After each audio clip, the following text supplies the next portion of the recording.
का संगठन दिशा, मैं सबको धन्यवाद देता हूँ। मुझे यहाँ पहला एक संगठन मिला जो बोला कि ओपन फोरम है, तो जिसमें सब लोगों को मौका दिया जा रहा है। तो दोस्तों, यहाँ जो भी विरोध प्रदर्शन हो रहा है उसका सेंट्रल मुद्दा, जो केंद्रीय मुद्दा है, एजुकेशन।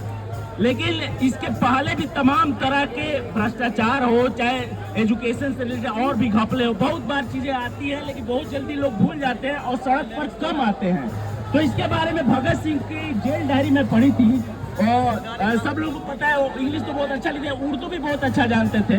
तो एंट्री नंबर 46 पर उनका शेर है, जो ये बताता है कोई भी आंदोलन चलाने के लिए आपके अंदर कितनी निर्भीकता होनी चाहिए, कितनी फियरलेसनेस होनी चाहिए। तो शेर कुछ इस तरह का है। उसके पहले मैं थोड़ा सा बैकग्राउंड बता देता हूँ कि साथियों ने डिस्कस भी किया होगा। 1929 से 1931 तक लाहौर सेंट्रल जेल में वो बंद थे, और बंद थे तो अंग्रेजों ने उनको लाइब्रेरी प्रोवाइड की थी। और आमतौर पर जब हमारे देश का बच्चा, भले वो 2 महीने मतलब 6 महीने का हो, साल भर का हो, 5 साल हो, भगत सिंह का नाम आते ही दिमाग में सिर्फ 2 बातें याद आती है। पहली की दिल्ली असेंबली में उन्होंने बम फेंका था, और दूसरी की जेपी सैंडर्स का की हत्या में उनका हाथ था। लेकिन दोस्तों, जब ये मैं स्लोगन पढ़ा तो उनकी किताब का मुझे एक चीज याद आ गया कि बहुत कम लोगों को पता है कि भगत सिंह ने ये सब रास्ते छोड़ दिए थे, और वो सबसे बड़े, इस देश के सबसे पहले और सबसे बड़े सोशलिस्ट लीडर कोई हुआ है तो भगत सिंह थे। तो उनका ये कहना था कि revolution does not necessarily require sanguinary type, बने जो क्रांति का मतलब हमेशा एक खूनी संघर्ष नहीं होता है। It is neither, it is a cult of bomb and pistol, न बम और पिस्टल की संस्कृति है।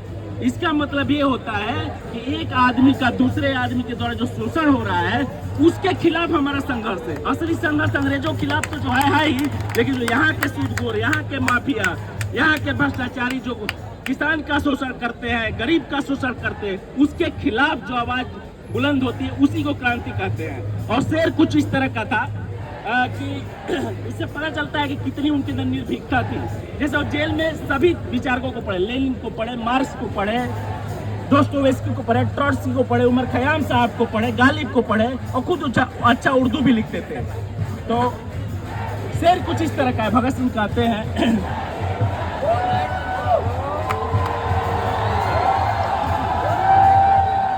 कुछ इस तरह का भगत सिंह के जो के बारे में जानना चाहते हैं, जरूर इस बात को सुने, उसे प्रेरणा ले।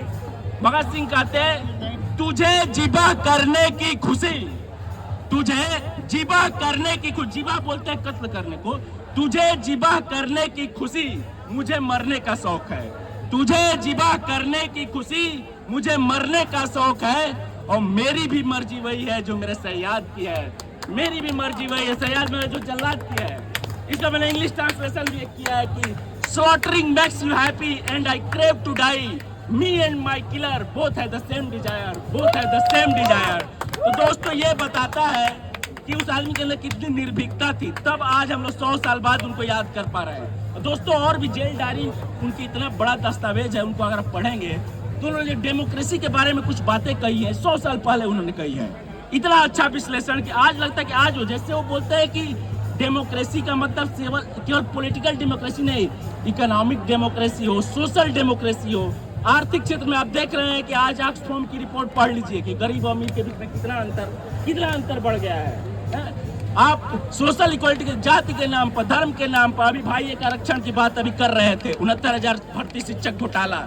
इसके अलावा आप प्राइमरी लेवल से यूनिवर्सिटी लेवल तक चले जाइए, यूनिवर्सिटी में आप चले जाइए, कोई भी वीसी उठाकर देख ले, 40 सेंट्रल यूनिवर्सिटी में कोई भी पिछड़े समाज का, कोई भी SC ST का, क्या इसमें योग्य लोग नहीं है? आप सेक्रेटेरिएट में चले जाइए, सेक्रेटेरिएट में वहाँ सैकड़ों पोस्ट, वहाँ 2%, 4% भी रिजर्वेशन OBC SC ST के लोग नहीं भरे जा रहे हैं। तो दोस्तों, क्या है कि हमारे जिन लोगों को हम याद कर रहे हैं, तो उनकी जय बोलने से तो खाली काम चलेगा नहीं। भगत सिंह ने एक बात कही थी कि sword of revolution is sharpened on the waiting stone of ideas. जो क्रांति की तलवार होती है, विचारों की धार पर घिस कर तेज की जाती है।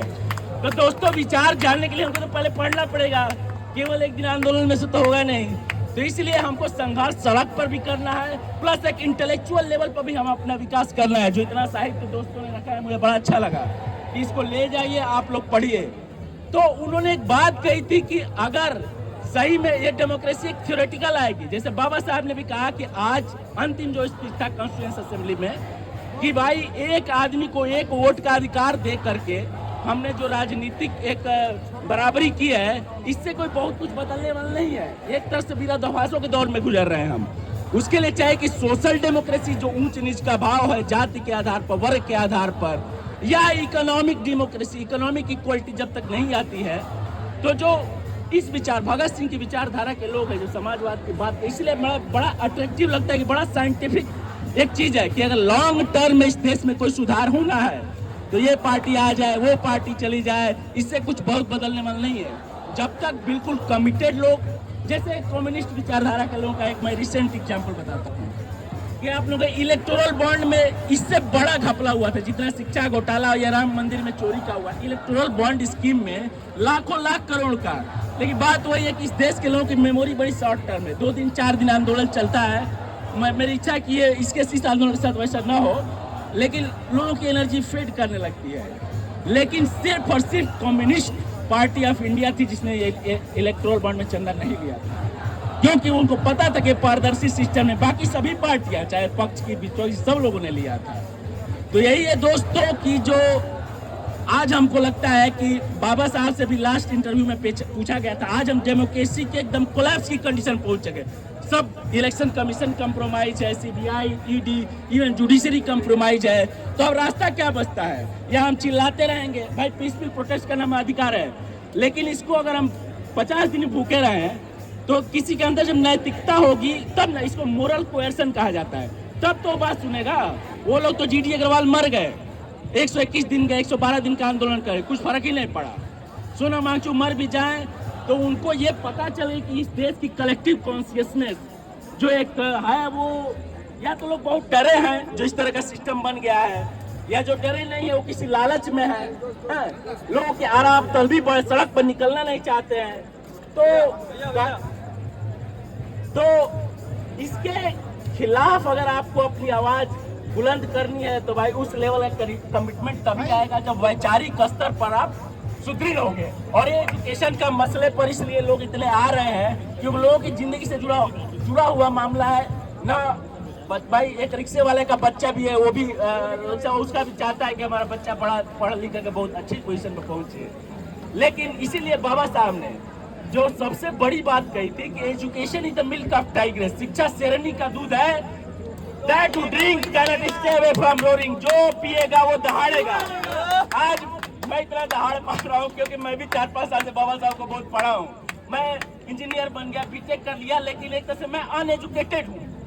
अब मैं अपने ऑर्गेनाइजेशन में देखता हूँ और जगह देखता हूँ, लोग पीएचडी कर लिए हैं लेकिन इतने बायस्ड ओपिनियन, इतने धर्मांध है, उनका कोई एक साइंटिफिक टेम्परामेंट नहीं। ये एक्चुअलाइज साइंटिफिक टेम्परामेंट डेवलप करने की है। एजुकेशन का जो मूल उद्देश्य है ना सिर्फ एक डिग्री लेकर के नौकरी पा जाना, बल्कि मूल उद्देश्य है कि अपने अधिकारों के लिए हम लड़ पा रहे हैं कि नहीं पा रहे हैं, कोई शोषण हो रहा है उसके खिलाफ आवाज बुलंद कर पा रहे हैं कि नहीं कर पा रहे हैं, हमारे अंदर निर्भीकता, फियरलेसनेस पैदा हो रही है कि नहीं हो रही है। अगर हम भगत सिंह के फॉलोअर हैं, बाबा साहब के फॉलोअर हैं, तो उनकी कम से कम एक गुण तो अपने अंदर लाए, एक गुण लाए तब जाकर। और ये आंदोलन अगर आपको लगता है कि 2 दिन करने से प्रधान रिजाइन कर देंगे या कोई और बन जाएगा, तो कुछ होने वाला है, क्योंकि इस तरह के आंदोलन के लिए 50-100 साल भी कम पड़ते हैं। तो ये हमको ये सोचना है कि हम अपने जीवन काल में कितना योगदान इसके लिए दे पाते हैं।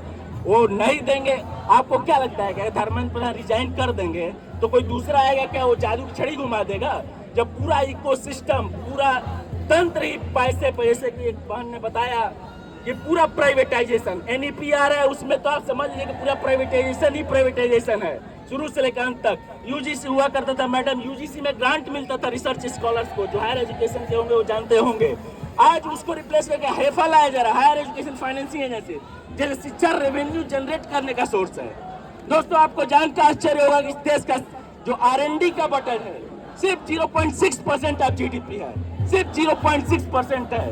लोग बोलेंगे हम कौन विकसित भारत बना देंगे तो अमृतकाल ला देंगे, खाली हवाई नारों से होता है। जमीन पर जो साइंस एंड टेक्नोलॉजी के माध्यम से जो विकास की धारा आगे बढ़ सकती है, उसमें बजट स्पेंडिंग तो एकदम नाम मात्र की है। इसके अलावा जो पब्लिकली प्रोक्लेमेशन है, जो माहौल बनाया जा रहा है, वो कुछ इस तरह का है कि कोई धार्मिक मुद्दा हो, कोई मतलब कोई भी मुद्दा उसमें एक धार्मिक टर्न दे दो, एक रिलीजियस टर्न दे दो, क्योंकि धर्म का आज भी हम लोगों के दिलो दिमाग पर इतना प्रभाव है कि कोई एक धार्मिक एंगल यहाँ दे दिया है तो अभी लोग दंगा करने के लिए तैयार हो जाएंगे। तो दोस्तों, शिक्षा के क्षेत्र में सुधार के लिए अगर हम लोग यहाँ पे आंदोलन में शामिल हुए हैं तो हम लोगों को, वैसे मैं एथिस्ट हूँ, तो मैं भगत सिंह का ट्रू फॉलोअर हूँ। वाई आई एम एथिस्ट लिखा है, उसको मैं अक्षर से मानता हूँ। मैं कोई मंदिर मस्जिद गुरु, लेकिन ये सबकी अपनी चॉइस है, मैं नहीं कहता हूँ। तो कहने का मतलब, अगर आप उनके विचारों से प्रभावित हैं, तो इस संगठन के सामने थोड़ी सी आपकी अट्रैक्शन हुई है, तो मेरे कहने का मतलब ये है कि आपके दिन प्रतिदिन दिनचर्या में ही शामिल करें कि उनके विचारों से थोड़ा रूबरू हो, और उसको जैसे साइंस और टेक्नोलॉजी, क्योंकि मैं इंजीनियर हूँ तो साइंस होता है, थ्योरेटिकल होता है, वो कोई इन्वेंट करता है, कोई थ्योरी बनाता है, और टेक्नोलॉजी उस पर एप्लीकेशन बनाता है। वैसे ही आपकी विचार सामर्थ्य, आपकी जो रीडिंग होगी उससे बढ़ेगी, और उसके बाद फिर आपको सड़क पर उतरेंगे, तब कुछ बात बनेगी। तो और अगर समय हो तो मैं कुछ बोलूँ या खत्म कर दूँ? हाँ, तो मैं लास्ट बात तब कहना चाहता हूँ, हाँ लास्ट में, क्योंकि और भी लोग हैं बोलने वाले। तो कहने का मतलब ये है कि बाबा साहब की बात से ही मैं ख़त्म करूँगा, क्योंकि मैं उनका आर्डेंट फॉलोअर हूँ। उन्होंने कहा था कि be educated, be organised and be educated, है ना। तो कहने का मतलब बी एजुकेशन, बहुत सारे एजुकेटेड हैं, तो हमारा अगला फर्ज बनता है कि टू एजुकेट, जो एजुकेट हो चुका वो और लोगों को बताइए आप, क्या भाई बाबा साहब ने ये कहा था, भगत सिंह ने ये कहा था, उनके अनुसार वो ये चीजें वो बोले थे कि 100 साल बाद होगी, इस तरह से हो रही है। पूरे मशीनरी पर गवर्नमेंट का, पूरा मीडिया पर कंट्रोल, पूरी शिक्षा प्राइवेटाइज हो गई, तो ये सब चीजें भगत सिंह ने पहले बोली थी। तो अगर इसके खिलाफ आंदोलन करने की प्रेरणा आएगी, देखिए मैं गवर्नमेंट एम्प्लॉय, स्टिल मैं सर्व, हमारी मैनुअल में हमारी सर्विस कंडीशन में नहीं है, लेकिन हमने कहा बाद में जो करना हो कर लो, क्योंकि आज हिस्ट्री के इस मोड़ पर यह हमारा दायित्व बनता है कि इसका हम साक्षी बने और एक एक्टिव पार्टिसिपेशन, एक सहभागिता दर्ज कराएं और दूसरे लोगों को मोटिवेट करें। Thank you very much, thank you. तो इंकलाब जिंदाबाद, तो धर्मेंद्र प्रधान इस्तीफा दो, धर्मेंद्र प्रधान इस्तीफा दो, इस्तीफा तुमको देना होगा।